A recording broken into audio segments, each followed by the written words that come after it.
Pagi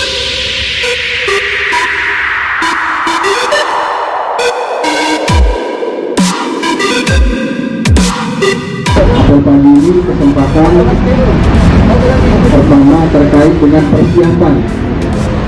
persiapan pelaksanaan pembongkaran bangunan usaha liar yang berdiri di atas saluran.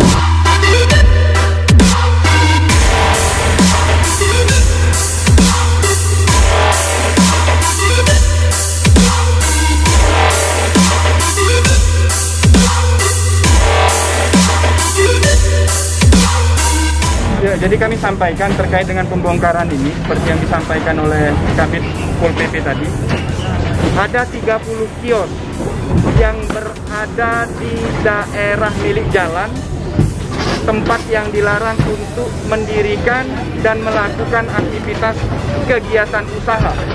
Karena seperti yang kita ketahui, di atas bangunan yang dirobohkan saat ini berada di atas saluran air dan ini menyala. Ya.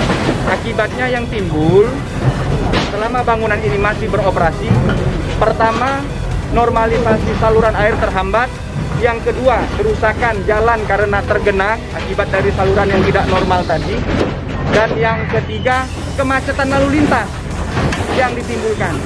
Ini adalah keluhan dari warga masyarakat di Jalan Kahaban Balki Banten ini dan para pengguna jalan yang selalu mengeluh karena kemacetan, karena jalan yang rusak, dan karena genangan air.